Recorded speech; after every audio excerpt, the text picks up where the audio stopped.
Hi guys, welcome back to Now To Talks, and here is the half spoiler review of the recent comedy series called Save the Tiger Season 3.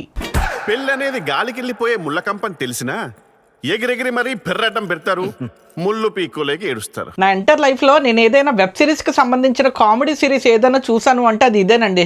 నేను కనీసం friends అవి కూడా ఇంకా అంతలా try చేయలేదు, కానీ save the టైగర్స్ని చాలా బాగా ఎంజాయ్ చేశాను నేను. సీజన్ 1 అయితే my all time favourite. Family అంతా చూస్తున్నప్పుడు పడి నవ్వుకున్నాం ఆ కామెడీకి, ముఖ్యంగా రోహిణి గారు. And this is all about Rohini గారు అండి.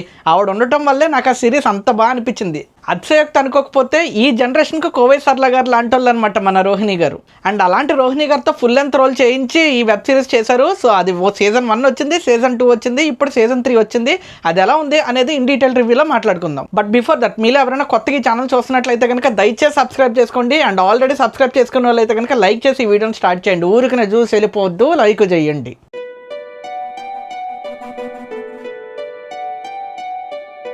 యాజ్ యూ ఆల్ నో, ప్రతి సీజన్లో కూడా భార్యల వల్ల భర్తలు ఎదుర్కొనే ఆ సిచ్యువేషన్స్ ఏవైతే ఉంటాయో వాటన్నిటిని కూడా అన్ని సీజన్స్లోనూ చాలా బాగా చూపించారు. బట్ ఈ సీజన్లో కొత్తగా ఏం చేశారంటే ఒక ప్యారలల్ వరల్డ్ క్రియేట్ చేశారు. అంటే ఎక్కడో స్వర్గంలో ఉన్న ఇంద్రుడు అతని దగ్గరికి మన వాళ్ళు కోపాలు అండ్ శాపాలు ఇవన్నీ యమదొంగ సినిమాలో లాగా తిడుతుంటే ఇంద్రుడికి వినిపించి వీళ్ళ పోలికలతో ఉన్న వేరే ముగ్గురిని తీసుకుని వచ్చి వాళ్ళ లైఫ్లోకి వీళ్ళ లైఫ్ నుంచి వాళ్ళనే స్వాప్ చేస్తారనమాట. అంటే భర్తల్ని ఇటు భర్తల్ని ఇటు స్వాప్ చేస్తారు. పేడ చెప్పులు వాళ్ళకి, వాళ్ళ చొక్కాలు పేడకి మార్చేస్తే అండ్ ఆ స్వాప్ చేసిన తర్వాత జరిగే కామెడీ ఏంటి, అండ్ ఎవరి ప్రపంచాలు ఎవరికి కొత్త ఇవన్నీ ఉంటాయి కదా. సో గంటా రవి అనేవాడు ఇక్కడ పాలమ్మే వ్యక్తి, అండ్ ఈ ప్యారలల్ వరల్డ్లో మనోడు ఎమ్మెల్యే అనమాట. ఇలా ఒక్కో క్యారెక్టర్కి ఇంకో క్యారెక్టర్కి అసలు కాంట్రాస్ట్ కుదరదు. అలాంటి ముగ్గురిని ఇంకో ముగ్గురితో స్వాప్ చేస్తారు.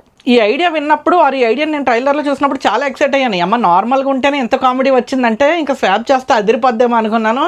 దరిద్రమో లేకపోతే నేను హెవీ ఎక్స్పెక్టేషన్ చేయడం వల్ల కానీ ఏమీ లేదు. ఎంత నీరసం తెప్పించారంటే 7 ఎపిసోడ్స్ ఉన్నాయి. ఆ 7 ఎపిసోడ్స్ కూడా ఒక ఎపిసోడ్ తర్వాత ఒకటి పోతానే ఉంది. వాళ్ళు ఇస్తానే ఉన్నారు, చూస్తానే ఉన్నాం. ఎక్కడ ఎక్సైట్మెంట్ రాలేదు, కామెడీ రాలేదు. అండ్ నాకు అస్సలు నచ్చింది ఏంటంటే రోహిణి గారి కోసమే సగం చూసేది. నేనైనా మా ఫ్యామిలీ అయినా ఎవరైనా కానీ అందరూ రోహిణి గారి కోసమే చూస్తారు. అలాంటి రోహిణి గారు చాలా లిమిటెడ్ క్యారెక్టర్ ఉంటారు, చాలా చిన్న క్యారెక్టర్. ఎక్కడో లాస్ట్లో వచ్చి ఏదో హై క్రియేట్ చేస్తారు అనుకున్నాం, కానీ అసలు అబ్బో ఎందుకు వచ్చిందిలే, అసలు కుదరలేదు. అండ్ రోహిణి గారిని సరిగ్గా పెట్టుకోలేదు, వాడుకోలేదు అనొచ్చు. మేబీ రోహిణి గారు ఇప్పుడు బాగా బిజీగా ఉండటం వల్ల డేట్స్ ఇవ్వలేకపోవడం వల్ల అయ్యి ఉండొచ్చు, లిమిటెడ్ డేట్స్ వల్ల అయ్యి ఉండొచ్చు, లేదా కథ పరంగా ఆవిడది అంతా అయ్యి ఉండొచ్చు. బట్ ఫర్ మీ రోహిణి గారు ఉంటేనే నాకు సేవ్ ద టైగర్స్ చూడబుద్ధి అవుతుందండి, లేకుంటే లేదు. గంగవ్ అక్కడక్కడ నవ్వించారు, అవినాష్ గారి పంచులు అక్కడక్కడ నవ్వు తెప్పించాయి, అంతేనండి. మా అయితే ఇంకొన్ని గంటా రవి క్యారెక్టర్ వల్ల ఇలా కొన్ని కామెడీ వచ్చాయి, కానీ మిగిలిన ఏం అవ్వలే. కొంచెం వల్గర్గా దగ్గరగా వెళ్ళారన్న ఫీలింగ్ వచ్చింది. డబుల్ మీనింగ్ డైలాగ్స్ ఇలాంటివన్నీ కొంచెం ముందుకెళ్ళారు, ఎందుకో కుదరలేదు అసలు నాకు ఈ సిరీస్లో. ఈ సీజన్ 3 మొత్తంలో కొద్దిగా గొప్ప నచ్చింది ఏమంటే గంటా రవి కూతురు ఎవరైతే ఉంటారో ఈడొచ్చిన పిల్ల కదా. సో ఆడపిల్లల్ని కొంచెం తక్కువ పెట్టాలి, కిందకి పెట్టాలి అన్నట్టు ఉంటారు కదా. ఫాదర్ మారగానే ఆ ప్రేమ అవన్నీ మారిపోతాయి అనమాట. అది చూడడానికి కొంచెం ఎమోషనల్గా ఉంటాయి. మళ్ళీ ఫాదర్స్ తిరిగి స్వాప్ అయిన తర్వాత ఆ ఎమోషన్ బాగుంటుంది. నాకు అది ఒక్కటే వర్కౌట్ అయిందండి, మిగిలిన ఏమీ వర్కౌట్ అవ్వలేదు. అండ్ ఎస్ 7 ఎపిసోడ్లో 3 ఎపిసోడ్లు బాగుంటాయి అంతే, అది కూడా లాస్ట్ 3 ఎపిసోడ్లు. ఇంకా కామెడీ తగ్గిపోతుంది అనుకున్నారో లేకపోతే ఏమో తెలియదు, కానీ ఎవరి పాత్రలోకి వాళ్ళు వెళ్ళిన తర్వాత కామెడీ కరెక్ట్గా పండుతుంది. అండ్ మనం అనుకున్న ఏదైతే ఎక్స్పెక్ట్ చేసామో ఆ ఎక్స్పెక్టేషన్ తగ్గట్టు ఇచ్చేసి వెళ్ళిపోతారు అంతే. For me out of 7 episodes only 3 episodes మాత్రమే మనల్ని ఎంటర్టైన్ చేస్తాయండి. మిగిలిన అన్నీ కూడా కొద్ది గొప్ప మీ పేషెన్స్ని టెస్ట్ చేస్తుంది.